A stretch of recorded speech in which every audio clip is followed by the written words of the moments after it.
lovelies, and welcome to the penultimate instalment, or the second to last instalment of Indie April for this year, after which I will stop waffling on about the books what I has written and switch on to other topics.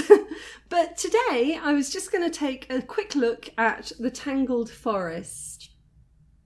So this is possibly my favourite book cover.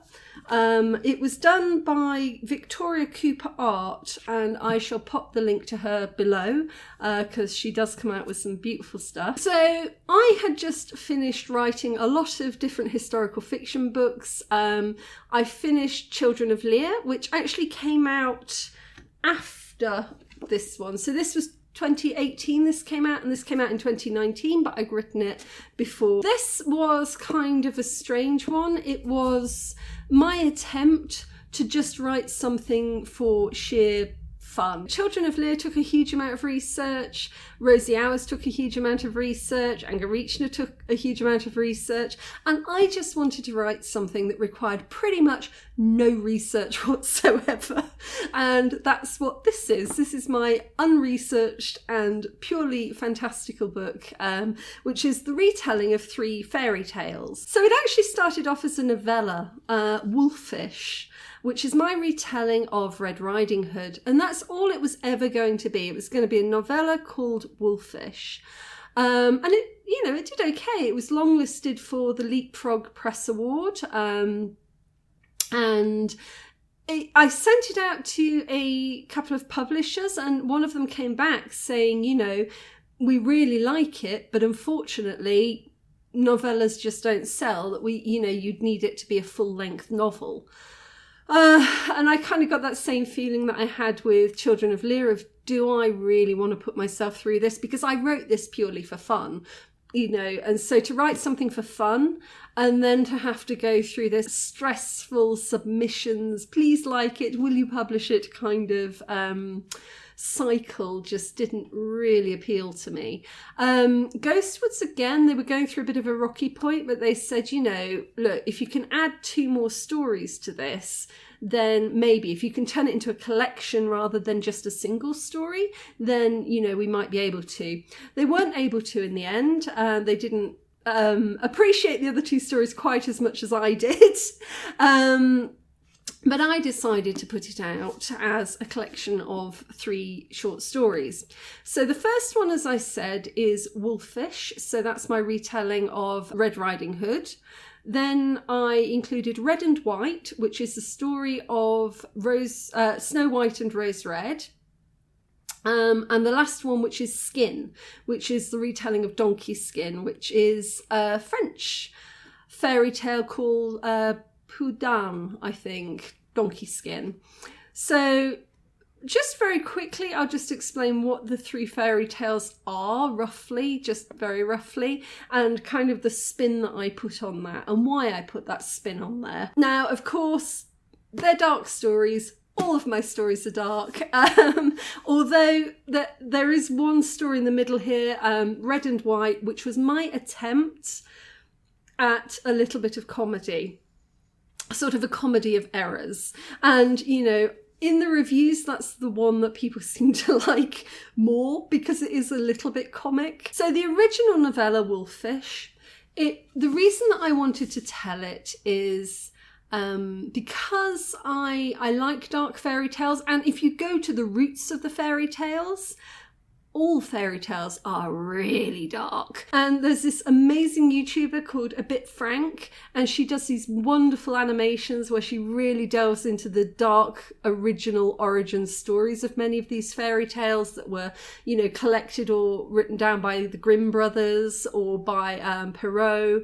And it's just really quite fascinating. Now, the thing about Red Riding Hood, I've always felt that there was a sexual element underneath that, It was written as a morality tale, and Perrault, who wrote it down, who is credited as having written it, but probably wrote his version of other oral fairy tales that were going on at the time, did actually say, it's a morality tale to teach children not to talk to strangers, but specifically to teach young girls and women not to speak to strange men and to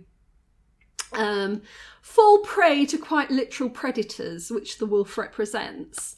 Now, there's a few other takes on this. Later down the line, you had some feminist conjecture as to what that could mean. There is, actually, I'll put it in a link below. Let me just find it now. There is quite an interesting essay called Young Women and Wolves, Themes of Sexuality and Identity in Charles Perrault's Little Red Riding Hood and Angela Carter's The Company of Wolves. So The Company of Wolves is a very different take on the symbolism of Red Riding Hood. So this essay basically begins Charles Perrault's Little Red Riding Hood, 1697, and Angela Carter's The Company of Wolves, 1979, are two contrasting depictions of a young girl's encounter with a wolf.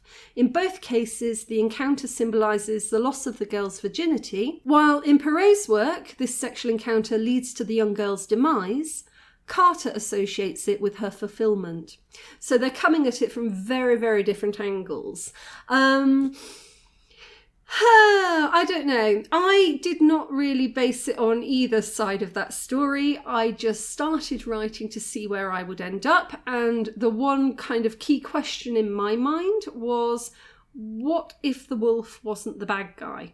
What if there are more scary things in the wood than the wolf? And what if the wolf is perhaps a little misunderstood and is not what you think he is? I made it more kind of magical realism in that, you know, he's a boy, he's not a wolf. The start of this story is, this is the retelling of 3 ancient fairy tales by the women who lived them. Stories that at first seem unreal become twisted together like the branches above. One night, a little boy appears at the window of a girl's cottage. Birthed by rain and thunder, he is motherless and hungry. And then it's their friendship builds from there. There is a baddie in the story, of course there's a baddie, but it's not a big bad wolf. And I guess I really like subverting tales a little bit. I like Frozen. I would never have watched Frozen, but my friend's daughter was crazy about it when it came out, and then I watched it and I went, actually, that's a really good story. Just because, you know, Prince Charming isn't all he's cracked up to be there. In fact, he's a little bit, you know, he's a little bit not charming at all. And I think that's a much more important lesson to teach, that, you know, you can't always take people at face value. I was also in a kind of a reading space at that time where a lot of what I was reading was kind of influencing the style I was writing in a little bit for this. So my friend had just had a daughter who she named Ronja, after Ronja the Robber's Daughter, which was a story by Astrid Lindgren, who wrote Pippi Longstockings. And this story's just got this wonderful description of the woodlands, and it's sort of this almost feral child who runs through the forest. She listens to the forest, and the forest has a voice, and I felt that one quite strongly whilst I was writing. And I just finished reading Pretty Little Dead Girls by Mercedes M. Yardley, and that is a really interesting book. It's my kind of dark fiction, but it's very stylized. The way that she writes, it's detached, it's poetic, it's just quite original, and I really liked that sort of style. Now, this isn't written like that, it's not a pastiche, but those were the books I was reading around that time that just kind of seeped into me a little bit and helped me find my own magical forest, as it were. So that's all I've really got to say about the first story, Wolfish. It's my retelling of Red Riding Hood and how she got that red cloak. And yeah, I mean, it's dark. All my stories are dark. I'm through giving warnings at this point. So if you do like dark retellings, pick that one up. So the story in the middle is based on Schneeweißen und Rosenrot, which is a German tale. I don't actually know who wrote that. I'm going to go with the Brothers Grimm. Let me just check. Of course it is. If it's German, it's got to be the Brothers Grimm, hasn't it? Yep, collected by the Brothers Grimm. Schneeweißen und Rosenrot, which is Snow White and Rose Red. So it's not the Snow White and the Seven Dwarfs. She often gets confused. It's different Snow White, who has a sister called Rose Red. and they're kind of opposites. I think that rings kind of especially true if you're a British person, because we had the War of the Roses, the White Rose and the Red Rose. So they're the same, they're twins, but for me, I gave them very different personalities. And Snow White is sort of the lighter area, more willing to believe in the good in people, and Rose Red for me is, she's not dark or traumatized or anything. She's just, she's a bit more skeptical, she's a little bit more reserved, she's a little bit more wait and see about people. The other 2 stories in this book are set inside the forest, and this is the only story where the characters are from outside the forest and end up venturing into the forest. So their mother dies, and through a series of events, they end up going into the forest searching for their missing father. And on their journey, there's a bear and there's a dwarf, or sort of a gremlinish character. But although these twins are 2 halves of a whole, I've given them different characters and different abilities. So they can see different things in the same person, as it were. And this leads to a bit of a misunderstanding, a bit of a comedy of errors. It's a little bit farcical. It's a little bit more upbeat. It looks very much at the relationship between 2 siblings, and the kind of conflicts and the confrontations that can have. I enjoyed writing that one more than I enjoyed writing most other works, because it's very, very short, quick chapters that switch between. So you're flicking perspective and you're sort of learning what really kind of happened, and it's a little bit confusing because you're trying to work out which of the 2 sisters you believe, and then it all kind of becomes a bit clearer towards the end. So I enjoyed writing that one. It was fast paced, and in parts it was funny. There's a few little lines in there, especially from the dwarf character, who's a bit of a rogue, bit of a Jack the Lad. So yeah, I enjoyed that one. And then yes, the last story in this goes back to the darker side. So I'm retelling Peau d'Âne, which is a French story, basically meaning donkey skin. And I remember this story very clearly when I was a child, because I had a huge book of fairy tales, illustrated fairy tales, and they were so beautifully illustrated. So The Little Mermaid, gosh, I think a lot of the Grimm's tales were in there. And I remember the illustrations for this story very, very clearly, because it involves dresses made out of starlight and moonlight, and the drawings, the illustrations were really, really nice. It's a story about a princess who lives a very happy life up until the point where her mother dies, and her mother tells her father never to marry again unless he meets a girl as beautiful, as accomplished as she is. It takes a bit of a Game of Thrones sort of incestuous turn here, because after the mother's died, the father decides that the only person who could ever be as beautiful or as intelligent or as accomplished as his dead wife is their daughter. Yeah, okay, so moving that one along, obviously the daughter's totally horrified by this, and tries to find any way she can to prevent this marriage from going ahead. And she's advised, I think in the original story she's advised by a wise woman or a witch, but she's advised to agree to the marriage only if the father can complete absolutely impossible tasks. So this is where the whole thing about, a dress made out of moonlight or sunshine comes into it. But every time she sets what appears to be a totally impossible task, he somehow manages to complete it.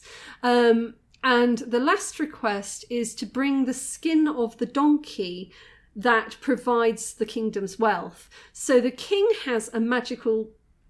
I'm going to say it. Wait for it. A magical ass. He has a magical ass, and this ass literally shits gold. Mm-hmm. So, you had the golden goose who laid the golden egg, and you got the donkey who poos gold. I don't know what they feed him, but it comes out the other end as gold. So she asked for the skin of the donkey, thinking, he would never give up the donkey that provides the wealth for the kingdom. But he does. And she uses that to run away. She disguises herself as a commoner dressed in stinking donkey skin and runs away to another kingdom. And then I diverge slightly. I diverge very slightly from the original, and I give it a bit more depth. And yeah, so for me, the next part of that story becomes very interesting, is what happens once she's run away? Where does her life go? You know, now that she's no longer a princess, but she's escaped her homeland and can never go back there as long as her father's living. What happens to her next? And that's the part of the story that I quite enjoyed writing. So those are the 3 stories. My